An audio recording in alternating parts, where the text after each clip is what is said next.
Mari kita mulakan dengan melihat DLO EDUP 3013, Falsafah dan Pendidikan di Malaysia. Pertamanya adalah cakna utama, iaitu kita memberitahu perkara ataupun elemen utama yang berkaitan dengan DLO ini, iaitu yang bersifat secara bab daripada satu subjek, iaitu EDUP 3013,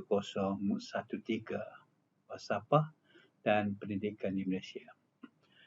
Dimasukkan dalam cakna utama ini adalah programnya, iaitu PSMP, kursus, semester berapa, tahun berapa, dan juga yang penting di sini adalah CLO dan HPK.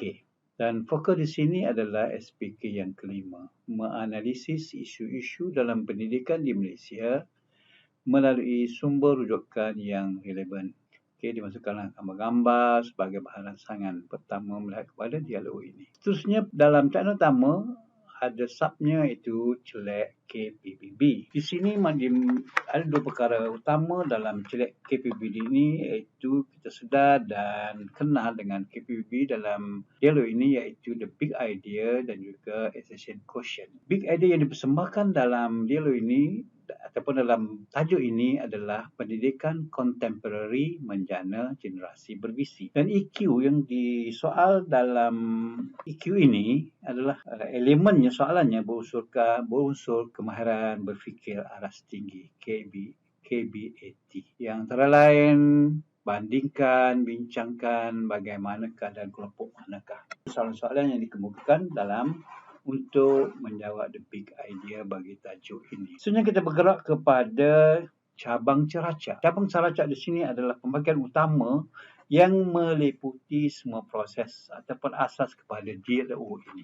Kita mulakan dengan yang pertama, iaitu cungkil idea. Di sini kita cuba untuk mengeluarkan idea-idea utama daripada pelajar untuk mencukil pendapat mereka berkaitan dengan isu pendidikan secara sepintas lalu. Dan kita minta mereka menulis pendapat mereka di link yang kita berikan. Di sini kita gunakan Google Docs. Seterusnya kita pergi pada cerna minda. Setelah kita mencungkil pendapat mereka berkaitan dengan isu yang dibangkitkan, kemudian kita cuba untuk menghadam, maknanya cerna minda, menghadam dan menyerap idea-idea yang telah mereka bangkitkan itu. Maknanya kita cuba menjurus kepada isu-isu pendidikan semasa kini. Maknanya kita sediakan, dalam dialog ini sediakan video, kemudian mereka diminta melihat beberapa video yang disediakan berkaitan dengan isu pendidikan semasa COVID-19 dan juga PDPR, dan isu-isu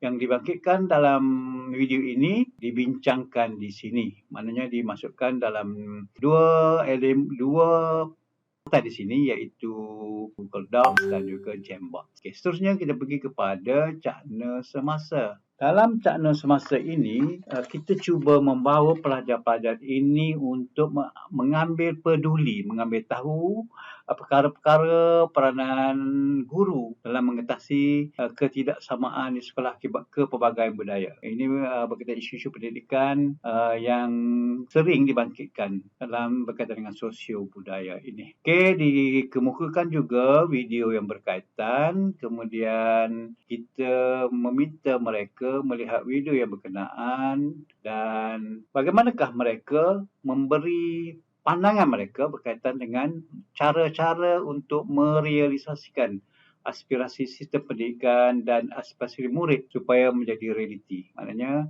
sekali lagi kita gunakan pelantar Jambox untuk mereka memberi pandangan mereka. Dan kita masukkanlah beberapa dokumen awal yang boleh diguna untuk mereka melontarkan pandangan mereka. Seterusnya, kita bergerak kepada cerak minda.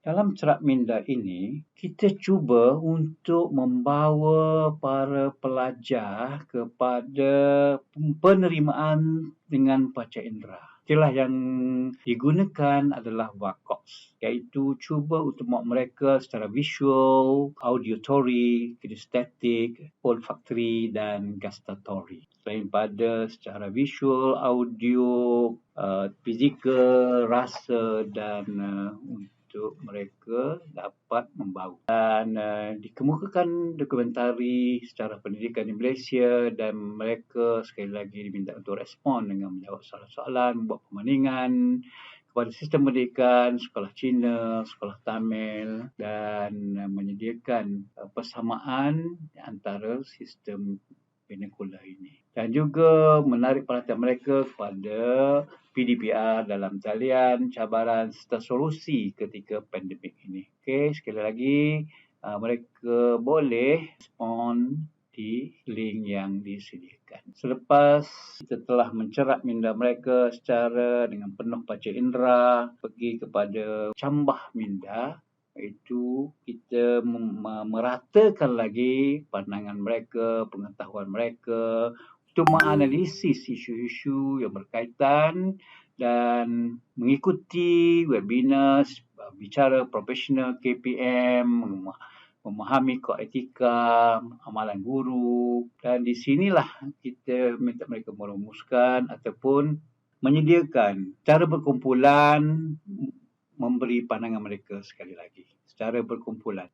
Sekali lagi kita menggunakan untuk mereka menyimpulkan daripada perkataan-perkataan yang banyak kepada pemikiran yang menjurus kepada satu titik rumusan iaitu menggunakan peta minda. Seterusnya kita bergerak kepada cabang ceracak yang terakhir iaitu cekau minda. Cekau minda ini kita cuba untuk mengeluarkan idea-idea, pandangan, lontaran yang telah mereka berikan sebelum ini dan kita berharap mereka dapat melaksanakan secara webinar dan kita tunjukkanlah bagaimana isu-isu pendidikan dibincangkan secara webinar dan kita mengharapkan mereka dapat berkongsi idea pandangan mereka ini dengan rakan-rakan mereka yang lain dan mereka memilih medium yang selesa ataupun platform utama yang mereka sedia. Cuba untuk membawa rakan pembelajaran, amalan pedagogi dan pemanfaatan digital secara maksima. Ajarkan mereka membuat webinar paling kurang sesama kelas yang lain dan juga rakan-rakan daripada IPG yang lain. Ini harapan kita untuk menggabungkan idea dan membuat pendaratan dengan sempurna. Kita pergilah kepada komponen yang terakhir iaitu cantum idea. Mana di sini kita merumuskan dapatan mereka berkaitan dengan isu-isu pendidikan di Malaysia secara tuntas ataupun secara keseluruhannya. Okey, demikian tadi elemen-elemen utama dan kita tidak lupa jugalah berkaitan dengan capaian sumber yang berkaitan dengan bab ini, rujukan yang kita digunakan, rujukan utama, rujukan tambahan dan tidak dapat tidak metadata kita adalah tekan guru-guru yang terlibat, personal-personal yang terlibat dalam membina DLO ini. Okey, itu sahaja. Sekian. Terima kasih.